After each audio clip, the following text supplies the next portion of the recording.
Welcome to The State of Us. Beyond mainstream cable news and party lines, with a millennial and a boomer, The State of Us pushes past the noise and uncovers all the issues that matter. Here's your host, Justin T. Weller. The Paycheck Protection Program was created by Congress in response to COVID-19. Amid the chaos, though, we may have missed some critical questions about the program. In fact, a recent opinion piece in the Wall Street Journal suggests that with billions of dollars allocated, the PPP, Paycheck Protection Program, could amount to legalized fraud. Billions of dollars, legalized fraud. It sounds pretty serious. Who's to blame, and should the government be involved at all? That's what we'll be looking at today, but of course, we can't begin this critical conversation without TrueChat senior historian and an educator of more than 30 years. Here is your friendly redneck liberal, Lance Jackson. You asked a lot of questions. I don't know which one to answer there to start the show, but I think it's, again, and we're going to talk about this later. We brought it up in pre-show discussion, and that is everybody wanted the government to do something, and so the government did something. But is there a problem when you ask a democratic government to act quickly? I just throw that out. So I'll answer all your questions with that question, and let's go ahead and get started. So this piece is not very long, and I would encourage people to take a look at it. Our wonderful producer, Bradley, has taken the liberty of linking that, as always, at the website, thestateofus.org, so you can check it out there. Because one of the things the author does, Lance, of this piece, right, his name's Pete Vegas, and he actually owns a food manufacturing business with more than 200 employees, and he recently was awarded $3.4 million from the Small Business Administration, and that's through the Paycheck Protection Program. He says, from what I've observed, the PPP is completely flawed and will function as a handout to companies that don't need it. Billions spent will never be paid back. As a maker of food products sold in grocery stores, his business is one of those that's considered essential, so to speak. So he's still working. His people are still working. He's still getting money. But he points out that in the PPP application, there's only one line that pertains to the effects of COVID-19. In signing the application, he agreed to the statement, quote, current economic uncertainty makes this loan request necessary to support the ongoing operations of the applicant, end quote. So his whole point in this, Lance, is he was able to get $3.4 million through the Paycheck Protection Program, which if he uses it, quote unquote, properly, right, if he uses the way the program specifies, could be forgiven, even though, and his point in the article is, he basically doesn't need it, right? Now, he doesn't need it now, right? Right. But he said, I don't know what now. The future brings, so I go ahead and apply for it so that I have it as backup in case I do need it. So I couldn't let the money go. How can I look my workers in the eye and they, and I have to lay them off in 3 weeks or something because the pandemic hits the factory, like those factories in South Dakota. And therefore then I would need money. I would have to shut down my factory, and then I'd have to pay my employees out of the PPP money. So he did it to protect himself. But his point is, well, very well taken, right? That if his factory's not shut down, he's going to get over $1 million tax-free to do whatever he wants, because he's not going to have to use it for the purpose that he took it for, but because he continued to, in air quotes here, pay his employees for a 60-day period, which is what the PPP says, he gets to keep the money and doesn't have to pay it back, right? It'd be like if I was going to loan Lance, right, $100 because Lance said, I don't know, I need something and I need $100 for it. I need a new weed eater. So I need you to lend me $100. I give Lance the $100 and say, you know what? You don't have to worry about paying me back. And then Lance figures out I don't need a new weed eater. So now I'm just going to keep that money and I don't have to pay it back. And the reason that I originally said I needed it really doesn't apply. So now Lance is just scot-free, gets that $100. The problem with I made $100. Right. Yeah. And maybe that doesn't sound all that bad, or maybe it does, but here's where the problem deepens is there's a limited amount of money, right? And I think it's safe to say, maybe it's not, and this is something that we're going to talk about, I know at some point, what was the government thinking here? And of course, that's just, unfortunately, it's speculation because we don't know for sure, but it seems like from what a lot of them said, right, the goal of this was to make sure that businesses could keep people on payroll that they would otherwise have to let go or stop paying because of the crisis. You think of the hair salons, you think of the restaurants, you think of places like that were shut down by many governors due to the pandemic.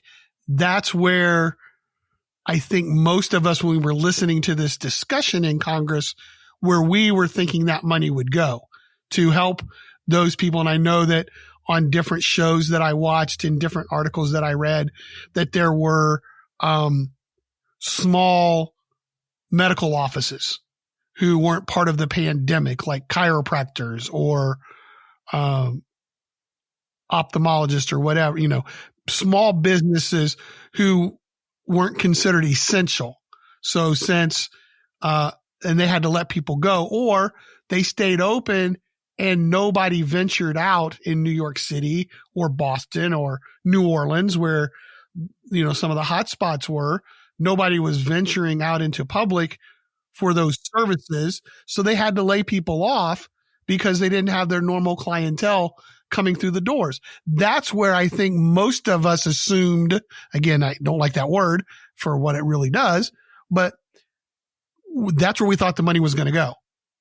And instead, and maybe some of it, and maybe most of it even went there, but we're starting to hear now of different places that it went to, some in large amounts, that don't have that situation. Right. Well, and he even says in the article, again, this is Pete Vegas, who authored the piece we're referencing. He says, I assume the loan was intended to help companies that are currently shut down or severely suffering remain in business and keep their employees on payroll. But the program doesn't differentiate between companies that are completely shut down and those operating at 50% or 100% capacity. And I'll be real honest with people, Lance, right? We've applied for this program. I work on a couple different businesses and we've tried to make use of it. Now our experience has been we haven't gotten a dime yet, right? Even if approved, we haven't actually gotten any money yet. It's good to know that some people have, but that's the interesting thing about the application is nowhere does it ask you about how you've been impacted. It just asks that kind of vague statement about the economic climate, makes this loan necessary. And so it's very open to how do you interpret that? Like this gentleman did, right, who owns this company and got $3.4 million. The problem in all of that is then the companies that are hit the hardest either don't ever get access to the funds or don't get as much of funds because there are less funds to go around going to companies that might need them, but don't necessarily need them immediately. Right. We were reading another article getting ready for the show where there's a man who is operating his family's furniture store in Minnesota, and it's been there for 100 years. And obviously people are not out buying furniture right now. I mean, in most places, you're not getting enough foot traffic in and earning any money. And he applied and didn't get it or hasn't gotten it yet. Now, at the time that we're discussing all of this in real time, there's more money being allocated by Congress. But as far as I understand, the rules haven't changed. So even if new money becomes available because the original $350 billion has all been allocated, even if new money comes available for businesses who didn't get it the first time around, the application process hasn't changed, correct?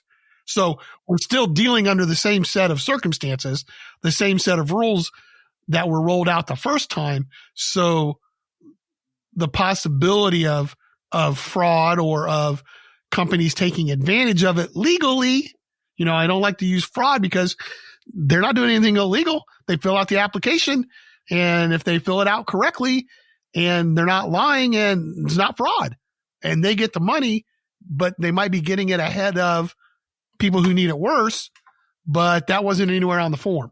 So I think that's where that's the interesting title, right? Legalized fraud is almost kind of an oxymoron because fraud means wrongful or criminal deception intended to result in financial or personal gain.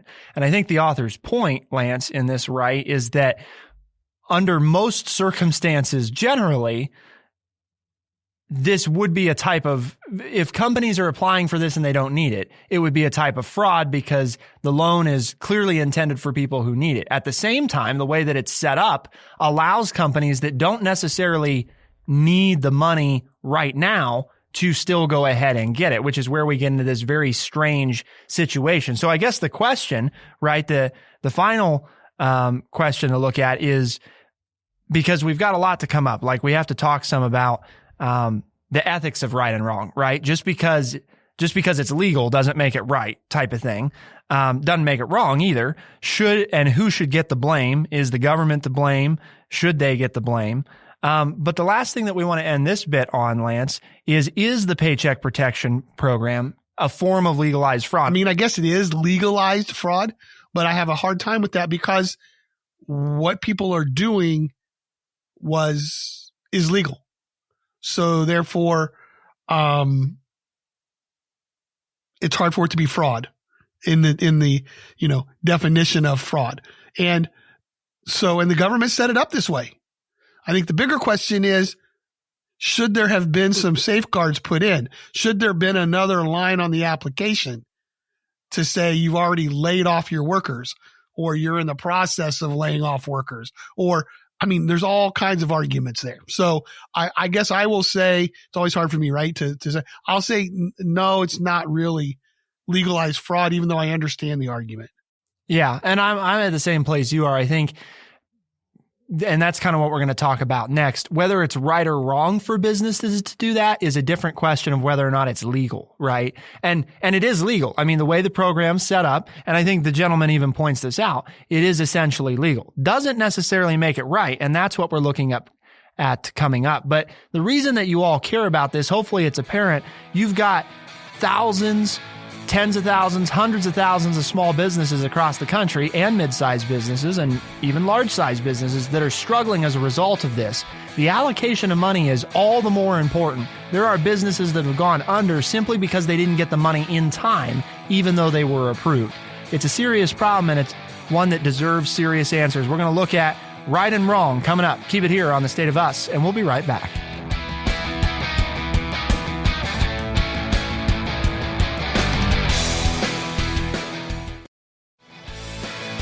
We are The State of Us. Here's your host, Justin T. Weller. The Paycheck Protection Program. With billions of dollars allocated to this initiative, there's a lot of unanswered questions about it, a lot of trouble with it as well. As a business owner who has taken the opportunity to apply for this program, I know firsthand that while the application process really is not all that complicated, what comes after that is perhaps the most frustrating part, which is you don't know when or if you'll get approved. Once you're approved, you don't know if or when you'll get your money. Technically, you should get your money, but there's lots of businesses, I know several of them that were approved weeks ago that still haven't gotten anything. We applied also, Lance, for the EIDL, which is basically, like a $10,000 grant that you can get. And when you fill out that application, you're told that you'll hear something within a week. It's now been almost a month and haven't heard anything. Nothing. So it's very frustrating to people. And Lance and I talked some in the first segment about one of those frustrations is who's getting this money? And are some of the people getting money, are they really the ones the program was intended for? I think the answer to that, right, is no, it doesn't really seem like there's some of these people out there who are definitely getting money who it seems like the program was not intended. Right. But there may be people who needed it who are getting it. So, it may be working, again, air quotes, it may be working in that there may be companies that have been saved because they got the money in time. They applied and they got the money in time.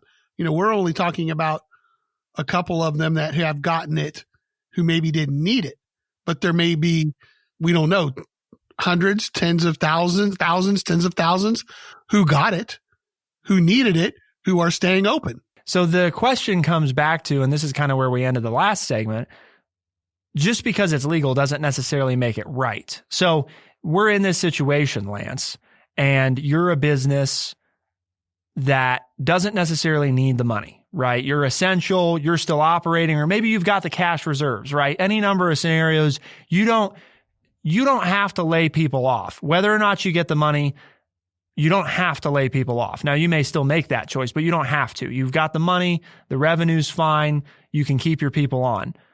But you're eligible for it, technically, right? You're technically eligible for it. So what do you do, Lance? I mean, what do you do in this situation? Is it right for a business who doesn't, quote unquote, need it to go ahead and get it? Well, we had this class in college, and I did it as often as I could when I was an educator myself. And that is, you try to talk about the difference between law and then the ethics or the morality of something. And so it's an individual decision. I mean, let's face it, there isn't anything legally that is going to get you in trouble with this. But what's your own personal stance? Are you going to spend it so it's okay to take it? Or you don't need it? Like if I remember correctly, and we read 3 or 4 different articles, but if I remember correctly, this owner who wrote this piece said he's going to return his if he doesn't use it.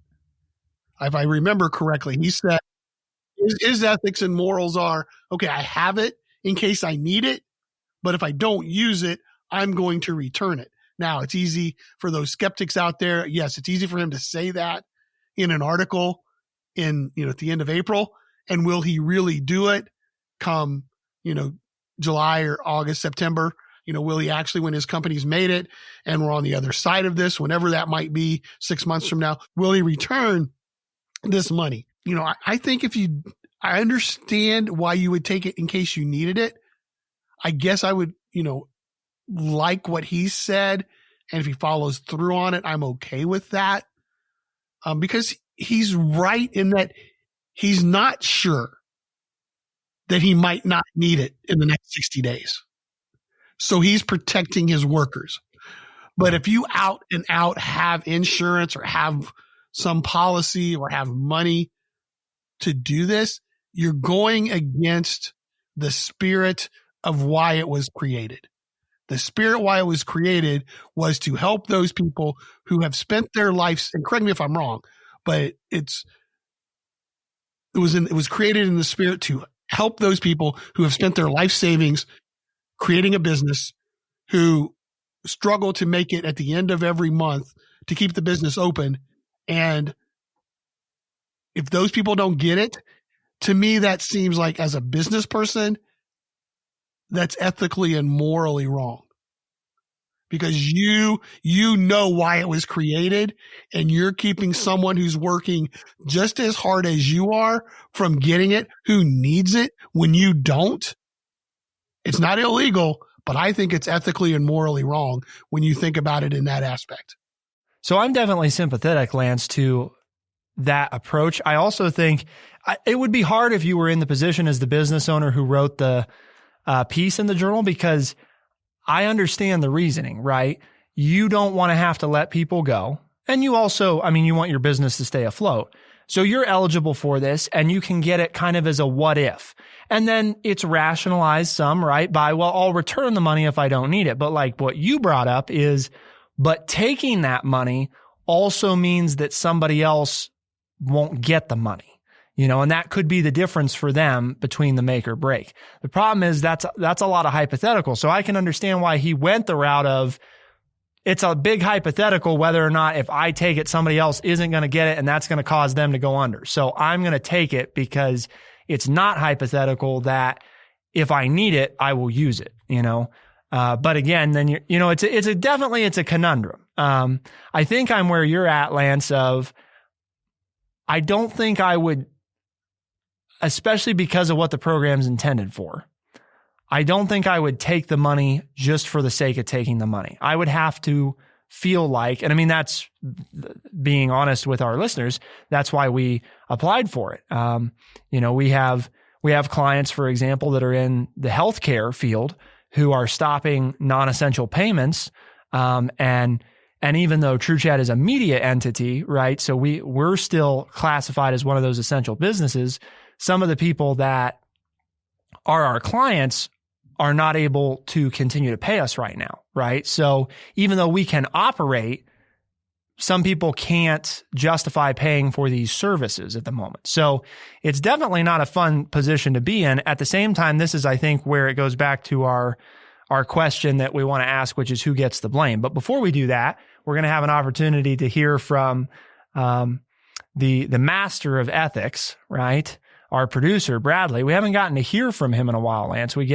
he gets his thank you and everything, right? But we haven't heard from him. So we'll see how the spontaneity goes. So what do you think, Bradley? Is it right for businesses who don't, air quotes here, need the money to take the money? If it were my business and I wasn't forced to lay off employees, then I personally wouldn't take the loan. Why? Because you'd see it as wrong? Well, don't put words in his mouth. Well, I'm asking. Ask why and let him tell you why. Don't give him an answer. I wouldn't take the money because I wouldn't want to take it away from somebody who could use it better than I could. So then how do you feel about because let's extend that scenario, right? You own a business. You're not going to take it because you don't need it. Now let's say you do need it. Okay. You're going to have to fire people if you don't take it, or you're going to have to shut down. And you know that other businesses who don't need it are taking it. What do you think about that? Is it okay that they're doing that? He's thinking about this one, folks, just so you know. He's making the thinking face. You can't see it, but that one's because that tests your idea of capitalism, right? It's easy to talk about in theory, but then if you're the one on the chopping block because somebody else is taking the money that you need, now it doesn't sound so good anymore in theory. As he's thinking, that's an interesting definition, Justin, of capitalism. Should I or should I not take government money to stay open? Mm-hmm. I'm not sure that fits my definition of capitalism. Well, it doesn't fit mine either. It fits America's definition of capitalism. Nobody will say it. Most capitalists will not say it. Right. But if my business will further succeed by getting money from the government, then I will take it. And that's capitalism at its finest. I'm not sure that's the definition of capitalism, though, when you're asking Bradley for his opinion there. Well, no. I'm not sure I would frame it in the realm of capitalism. Well, we're using the American definition today, right? That's our idea of capitalism is not necessarily the purest form. But go ahead, Bradley. Sorry. I can't really fault corporations who take money that they qualify for. So I think that the real question is, why do these corporations who do not need the money qualify for it in the first place? Oh, good question. Sounds like something I said. And it's a perfect setup. It's almost like our producer knew what the outline was, and that the next segment of the show was going to be us talking about who's to blame for this, and should the government be the one responsible for fixing it? Those are some of the questions we're going to look at. I think we've talked a lot about the dilemma that businesses are in, no matter what side of it you're on, whether you've applied and gotten the money and you needed it, whether you didn't need it, kind of all the different angles. And that is one of those unfortunate things, is you have to choose between fast or right a lot of times. And that's one of those things that we're going to talk about coming up. Should we have to choose between fast or right? Who's to blame? Those questions still remain. Keep it here on The State of Us, and we'll be right back.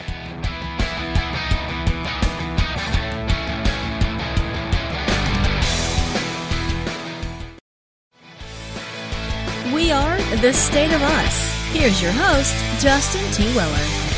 The government moved quickly to dispense trillions of dollars, or rather allocate trillions of dollars in stimulus money. The big problem is, though, allocating is only as good as the distribution of said funds, and that's some of what we've been talking about today. The Paycheck Protection Program, which is one of the signature components of the stimulus legislation, the CARES Act, as it is known. All of this comes down to this question of, we've talked about the business side, we've talked about who it's for, we've talked about how businesses that maybe don't need it can legally get a hold of it anyway, and the conundrum of whether or not that's right or wrong. But this comes down to, it certainly seems like there are some issues with the program, whether that's dispensing the money fast enough, or, as we've been talking about, who qualifies for the money in the first place. And our producer so aptly pointed out at the end of the last segment that I forget exactly how he worded it, but essentially that we have to think about it's not necessarily the business's fault if they're taking advantage of it the way it was written. Now, that's a discussion in and of itself, but the reality is the question remains, Lance, who should get the blame for this? Is it really Congress's fault, or do we have to choose between right and fast? And I'll tell you, Lance, my answer is pretty quick on this. I'm not giving him a pass on this one. Having been in business and own my own business, I know that most of our clients expect both. They expect it right and they expect it fast, and they pay good money for that. And I think our government, I know our government is perhaps the largest financial entity on planet Earth. So I don't think it should be unreasonable for us to ask for something to be right and to be fast. And it hasn't. And frankly, it hasn't been either of those. It hasn't been fast and it hasn't been right. Now, maybe it's been fast relative to their slowness in the past, but I'm not willing to give them a pass on that because these are the times where it's the most critical that they not behave like usual. So maybe they're moving fast relative to how they've moved before, but I've always thought that's too slow and they haven't gotten it right. So they're moving fast and haven't gotten it right. And really, they're not moving fast because there's still millions of people who have no word on if or when they will be getting any money. So I'll let you say your bit now, but I just figured I'd front load mine and let you tell me why I'm wrong, but also tell other people what you think. We live in this representative democracy, and we have political parties, and we have special interest group. And so everything that we try to do is slow. But in the past, it's been good because it's a little bit slower because we're not reactionary. And when you're reactionary, you make mistakes. And that's just a fact of government. It's a fact of life. I think we have a little bit of a misnomer. Our system of government does not allow for itself to act quickly.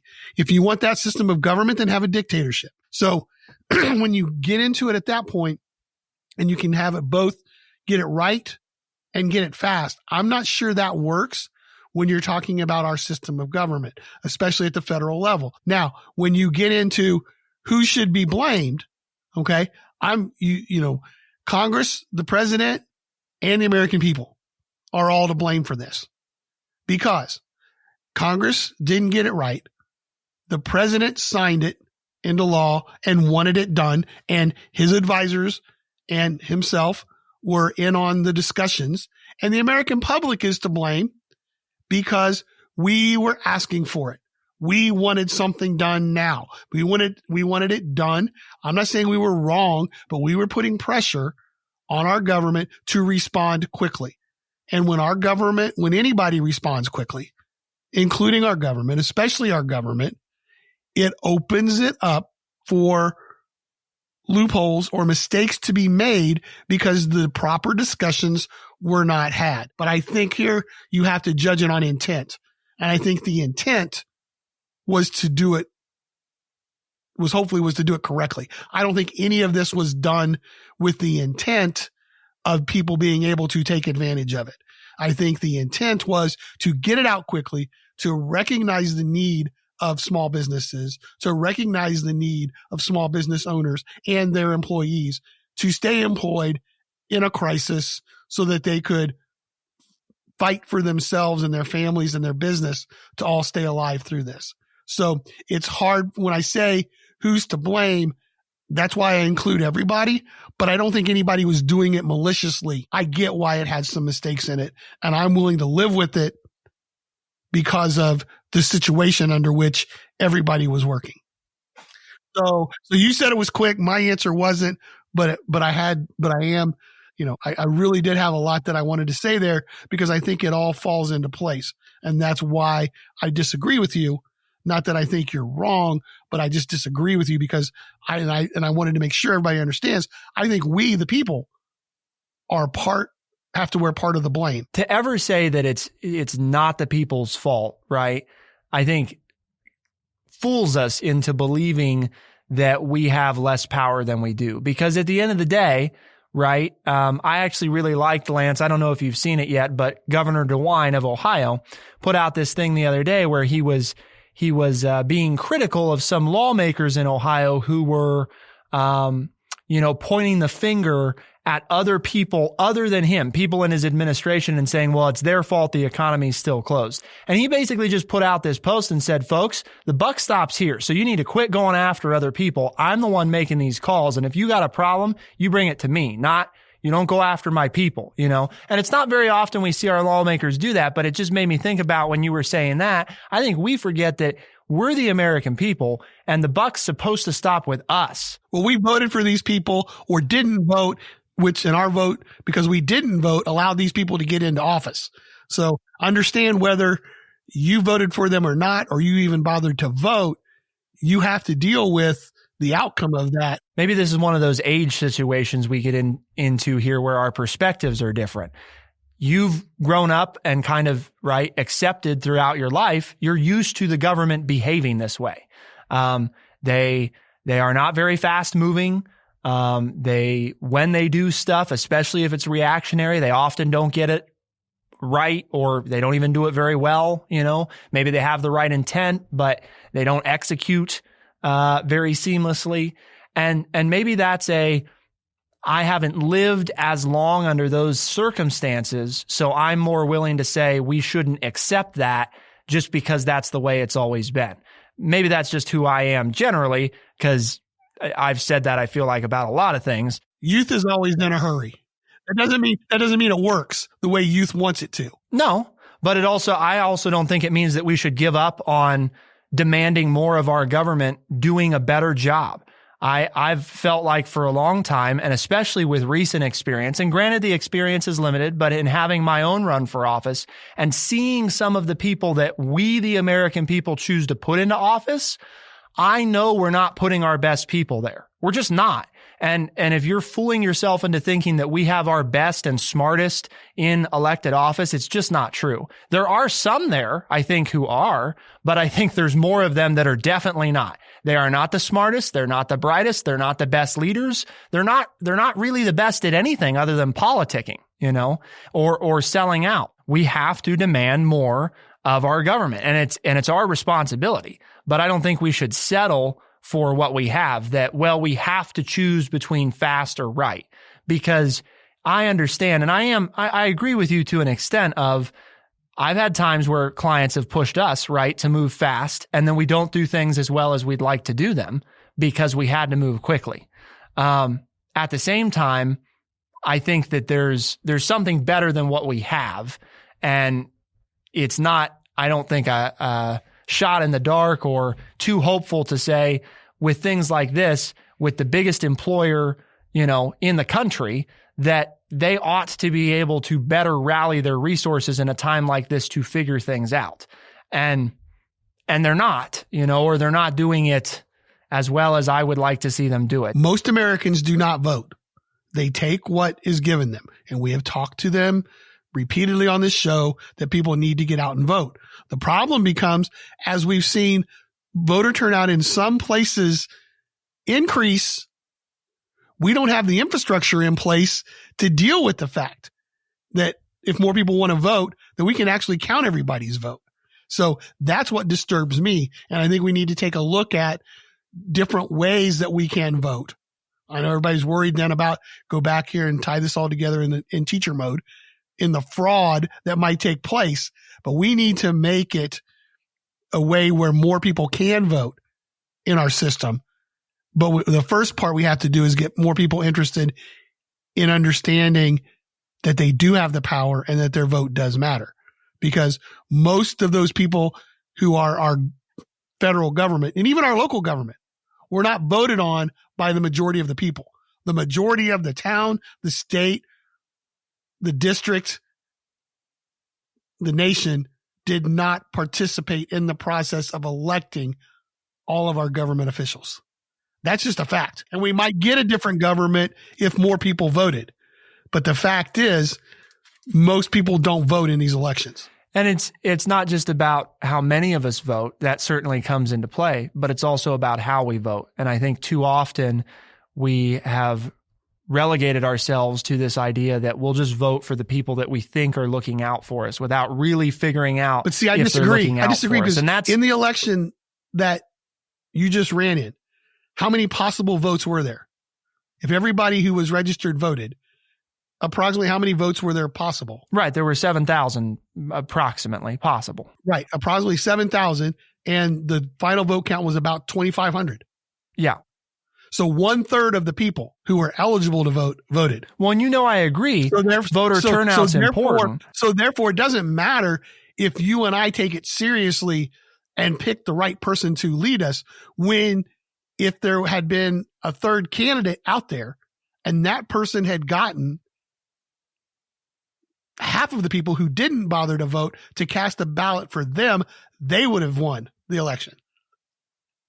That's the problem, is that it's not that we're not voting for the right people. The problem is that most of us, in my opinion, I disagree with you. It's not that we're not picking the right people. It's that most people don't go vote. Well, just to be clear about what my point was, it wasn't that voter turnout's not important, because I believe it is. And that was a big part of what we tried to do. And we got a few more people to vote, but we didn't get enough more people to vote. Voter turnout's a huge component, and it's an important one. But I think equally, if not more important, is being discerning voters. Whether it's 10 people, 1,000 people, 10,000 people, 1,000,000 people that are voting, whatever it is, the people voting need to do more than just say, well, I think this party looks out for my interests. They have to take an active process in knowing whether or not those individuals or those parties are looking out for their interests.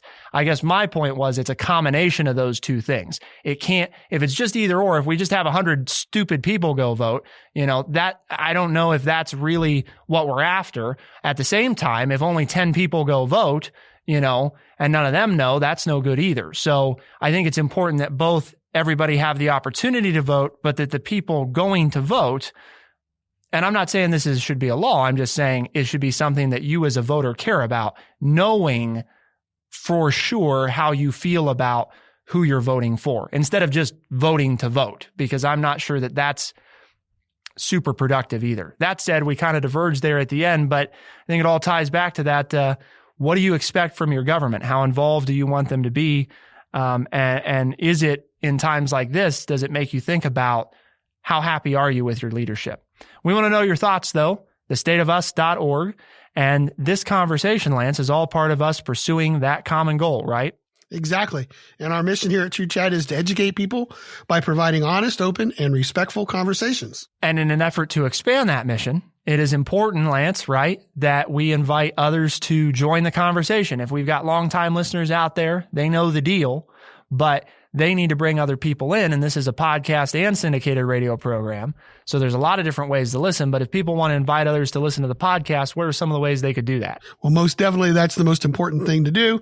And then they can go to Spotify, Stitcher, Apple Podcast, or anywhere else fine podcasts are found. For The State of Us on True Chat in Urbana, Ohio, I'm Justin T. Weller. And I'm Lance Jackson. Special thanks to our producer, Bradley Butch. And as always, thank you all for taking the time to tune in. We'll see you next time. Be the change.